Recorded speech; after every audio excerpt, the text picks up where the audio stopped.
आदाब और आपके साथ मैं हूं अनुजा। कांग्रेस महासचिव प्रियंका गांधी गोरखपुर से वापस लौट रही थी और उसी वक्त उनकी मुलाकात जयंत चौधरी से हो गई और इस बीच जो है बातचीत भी उन दोनों के बीच में हुई है, जिसके बाद राजनीतिक गलियारों में चर्चा तेज हो गई है कि अब उत्तर प्रदेश की समीकरण बदल सकती है।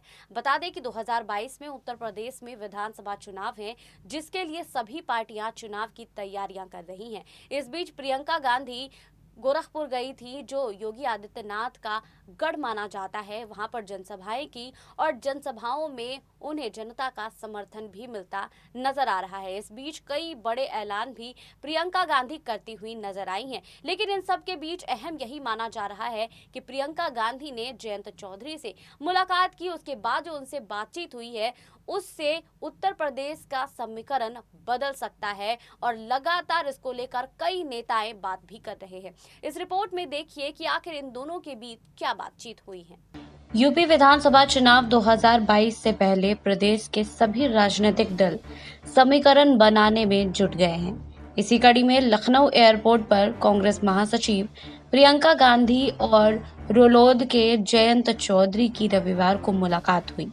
इन दोनों को मुलाकात के बाद पश्चिमी यूपी के समीकरणों को लेकर नए सिरे से चर्चाएं तेज हो गई है।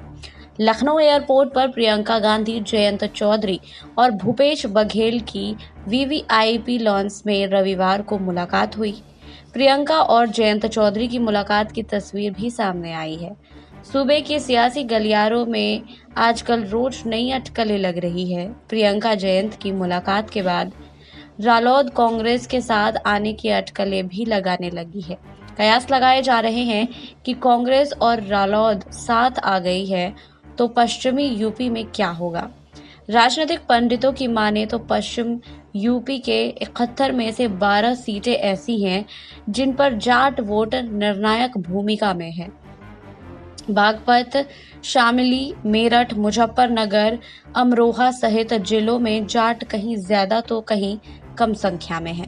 बता दें कि लखनऊ एयरपोर्ट पर प्रियंका गांधी और जयंत चौधरी की मुलाकात पहले से कई कार्यक्रम नहीं था और यह मुलाकात महज एक संयोग बताई जा रही है।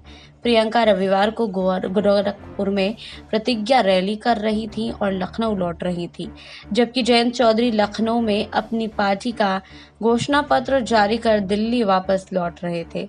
दोनों एक ही समय में लखनऊ एयरपोर्ट पर पहुंचे। वीआईपी लॉन्च में दोनों की मुलाकात हो गई।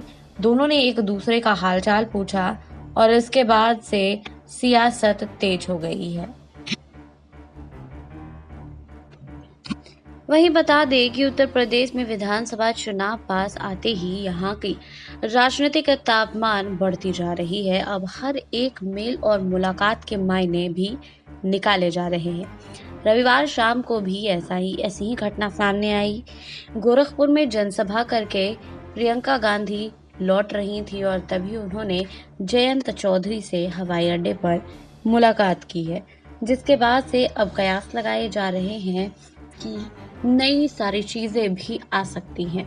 बता दें कि मुख्यमंत्री योगी आदित्यनाथ के गढ़ में कांग्रेस की जमीन तैयार करने रविवार को कांग्रेस की प्रदेश प्रभारी प्रियंका गांधी वाड्रा गोरखपुर पहुंची थी।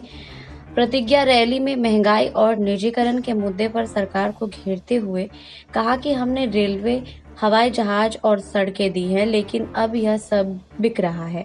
हमारी 70 वर्षों की मेहनत तो भाजपा के 7 वर्षों में गंवा दी है।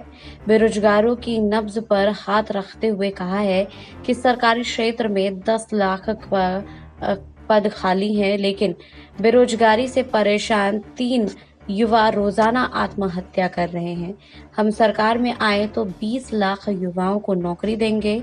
संविदा कर्मियों को नियमित करने के साथ साथ आंगनवाड़ी कार्यकर्ताओं का मानदेय 10,000 रुपए भी किए जाएंगे।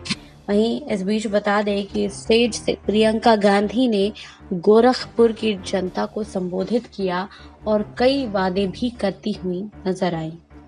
इस बीच बता दें कि गोरखपुर में सभा करने के बाद प्रियंका गांधी ने अपने ट्विटर हैंडल से लिखा है कि उत्तर प्रदेश की प्रिय बहनों, आपका हर दिन संघर्ष से भरा रहता है। कांग्रेस पार्टी ने उसको समझते हुए आपके लिए अलग से एक महिला घोषणा पत्र तैयार किया है। कांग्रेस पार्टी की सरकार बनने पर सालाना भरे हुए 3 सिलेंडर मुफ्त दिए जाएंगे। प्रदेश की सरकारी बसों में महिलाओं के लिए यात्रा मुफ्त होगी। प्रियंका गांधी ने दूसरे ट्वीट में लिखा है कि आशा और आंगनवाड़ी की मेरी बहनों को प्रति माह 10,000 रुपए का मानदेय मिलेगा। नए सरकारी पदों पर आरक्षण के प्रावधानों के अनुसार 40% पदों पर महिलाओं की नियुक्ति, 1,000 प्रति माह विधवा पेंशन, उत्तर प्रदेश की धरती की वीरांगनाओं के नाम पर प्रदेश भर में 65 दक्षता विद्यालय खोले जाएंगे। वहीं ये भी बता दूं, इसके अलावा प्रियंका ने घोषणा पत्र में लिखा है कि महिलाओं को फ्री बस सेवा और छात्राओं को स्मार्टफोन और स्कूटी दी जाएगी। ख्याल रहे कि उत्तर प्रदेश के विधानसभा चुनाव 2017 में कांग्रेस और समाजवादी पार्टी ने मिलकर चुनाव लड़ा था। चुनाव में सपा को 47 जबकि कांग्रेस को 7 सीटें मिली थी। भारतीय जनता पार्टी ने इस चुनाव में 312 सीटों पर जीत दर्ज की थी और इसके अलावा बहुजन समाज पार्टी को 19 सीटें मिली थी, जिसके बाद से ये कयास लगाए जा रहे हैं कि कांग्रेस पार्टी का प्रदर्शन पिछले चुनाव में अच्छा नहीं रहा है और गठबंधन के बाद सपा बसपा के पास भी बहुत ज़्यादा चुनौतियां खड़ी हो गई है। अब कांग्रेस अपनी नई जमीन उत्तर प्रदेश में तलाश रही है और लगातार प्रियंका गांधी उत्तर प्रदेश में अपनी सक्रियता बढ़ा रही हैं। इससे पहले प्रतिज्ञा यात्रा वाराणसी में भी वो की थी और अब वो योगी आदित्यनाथ के गढ़ गोरखपुर में भी प्रतिज्ञा यात्रा की हैं, जिसमें कई बड़े ऐलान भी किए हैं, कई वादे भी किए हैं। इस बीच बता दें कि कांग्रेस पार्टी महिलाओं पर मुख्य फोकस करना चाह रही है और लगातार महिला सुरक्षा, महिला सशक्तिकरण को लेकर अपने दावे भी करती हुई नजर आ रही हैं। इससे पहले प्रियंका गांधी ने एक प्रेस वार्ता में ये बातें कही थीं कि 40% महिलाओं को पार्टी में उम्मीदवारी दी जाएगी और उसके बाद 12वीं पास छात्राओं को स्मार्टफोन दिए जाएंगे, ग्रेजुएट पास छात्राओं को इलेक्ट्रिक स्कूटी दी जाएंगी।